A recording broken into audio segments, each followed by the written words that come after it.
Ainsi, dans ce processus créatif, nous avons compris maintenant que le chaos agit en nous en permanence et que nous devons le laisser être. Il y a un fou, un sage, il y a tout cela qui est en moi. Et vous avez bien vu dans le processus de la création, lorsque vous avez lâché prise et que je vous ai mis cette musique chaotique et que vous êtes rentré à l'intérieur, waouh, le tourbillon qui s'est mis en place, c'est ça la création. Dès l'instant où il y a un contrôle, il n'y a plus de création. Je travaille avec du connu. Je vais chercher dans ma mémoire des choses que je connais et je suis en train de composer. Je peux être un bon compositeur sur le plan artistique, bien sûr. Mais je compose avec des éléments connus. L'inconnu est extrêmement difficile à accueillir.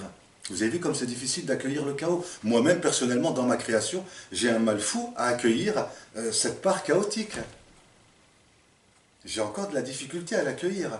Et j'admire, heureux, les débutants qui lâchent prise. Parce qu'ils ne sont pas encore aliénés ni conditionnés quelque part par cette volonté de vouloir reproduire la réalité telle qu'elle est.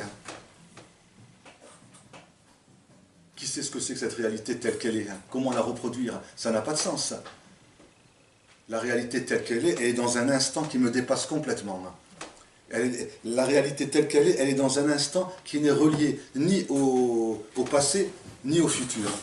Vous avez vu à un moment donné, quand cette énergie nous a complètement anesthésié le mental, on n'est plus dans le passé et on n'est plus dans le futur. On est là dans cette création et on vibre. Dans le présent, il y a une vibration de l'être. Et on la sent tout le temps. On est en vibration. Et c'est pour ça que nous avons régulièrement besoin de méditer pour nous apaiser dans cet enthousiasme extraordinaire de la vie, de vivre l'instant présent. Pour l'apaiser.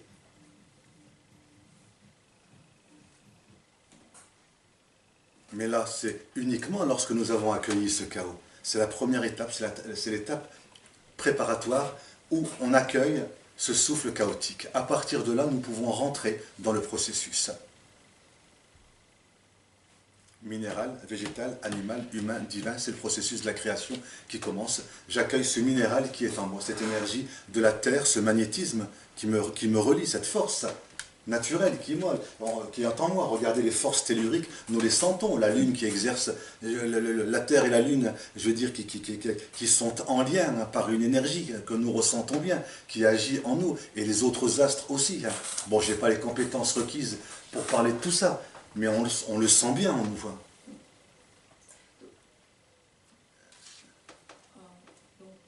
moi, j'ai l'impression que ce que j'ai essayé de faire ces derniers temps, c'est de lâcher tous mes repères extérieur.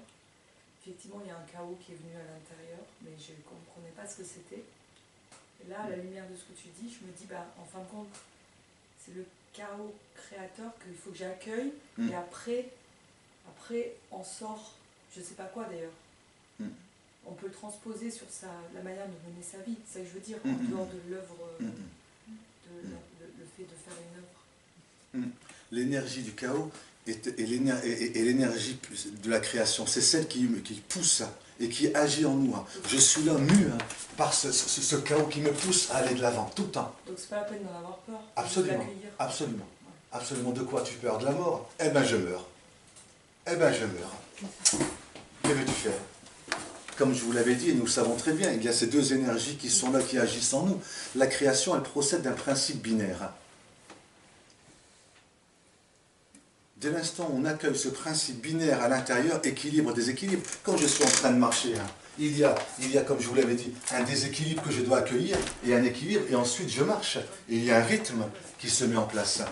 Donc pour trouver le rythme, nous avons à accueillir cette part chaotique qui est en nous. Nous avons à accueillir toutes ces fluctuations, j'allais dire, des saisons qui nous traversent, printemps, été, automne, hiver. Nous avons à accueillir tout ce qui se passe en nous.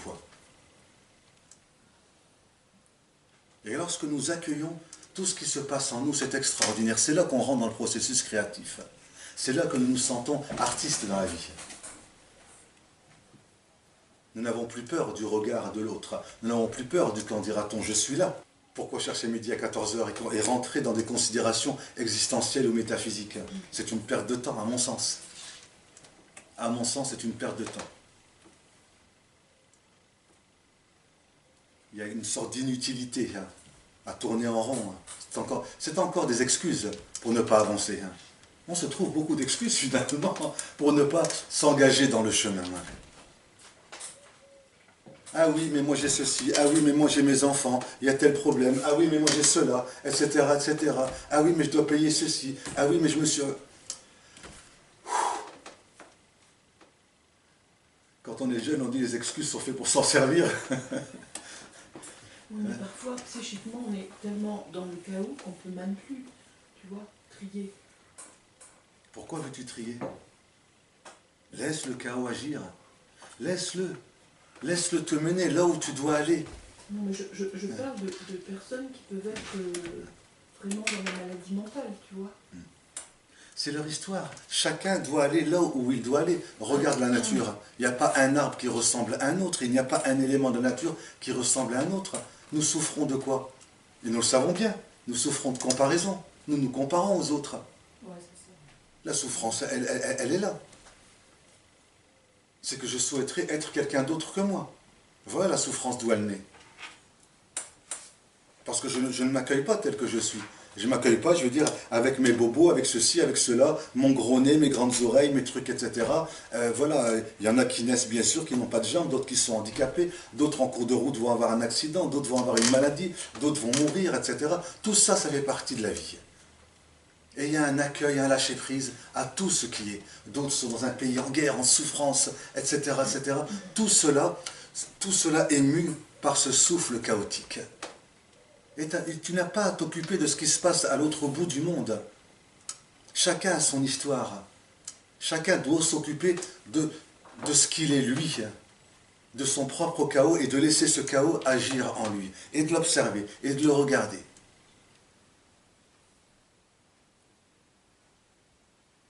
Je vous l'avais dit, la souffrance est née de cette fausse croyance qu'il existe une autre réalité où je pourrais être heureux. Je serais heureux avec un autre homme, avec une autre femme, avec une autre maison, avec une autre profession. Or, le souffle chaotique nous amène aux transformations absolument naturelles. C'est qu'à un moment donné, si les choses doivent bouger, on va le sentir. Le chaos te donne cette information. Et il te la donne dans ce processus créatif, à travers ces différentes étapes, minérale, végétale, animale, humaine et divine. Plus tu lâches prise, plus il te met sur le bon chemin. Sur le chemin juste de la création. Et plus je veux contrôler, et plus je freine. Je freine ce processus et je souffre. Dès l'instant où je freine, je souffre. J'essaie de faire opposition au processus. Mais le processus continue. Hein.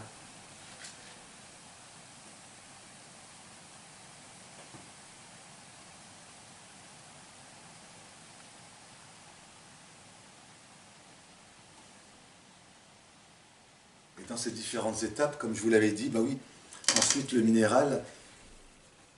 Donc l'étape du chaos, ce sont tous les préparatifs, et l'étape du minéral, ben, c'est l'étape de l'engagement. Comme je vous l'avais dit, je m'engage. Je lâche prise, et il y a un engagement, un pacte quelque part, que je signe symboliquement avec la vie.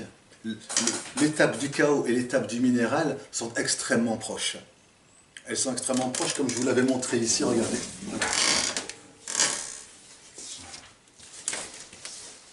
Voilà l'étape du minéral qui est là. Et le chaos, c'est ce souffle qui agit sur ce minéral et qui souffle pour aller vers le centre. Il va du centre vers l'extérieur et de l'extérieur vers l'intérieur et il palpite. Voilà pourquoi l'étape du minéral et l'étape du chaos sont extrêmement proches. L'étape du minéral, c'est toute, j'allais dire, l'ordonnance de la matière dans cet univers. Les astres, tout ce qui se passe dans l'univers, tout cela procède du minéral. La terre procède aussi de toute cette ordonnance de la création, mais qui est mue par ce souffle du chaos.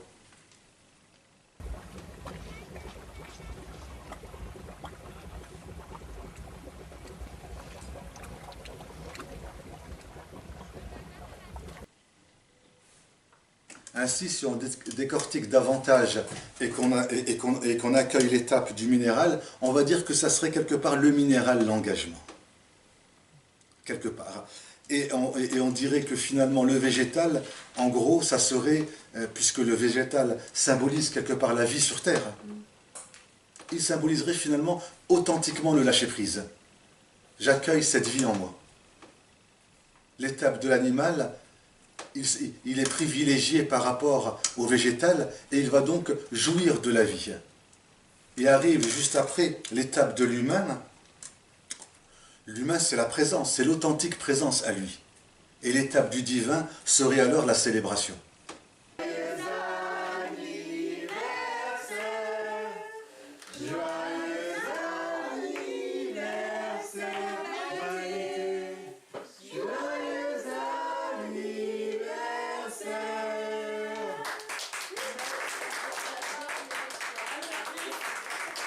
Oh, c'est à toi à couper. Hein. Autrement, je me suis aperçue que ça marchait. C'est une exception. T'as toujours des gens qui ont des petites, des grosses. Alors qu'avant, j'essayais de faire égalité. On va réconcilier. Maintenant, je ne vais pas se le gaspiller.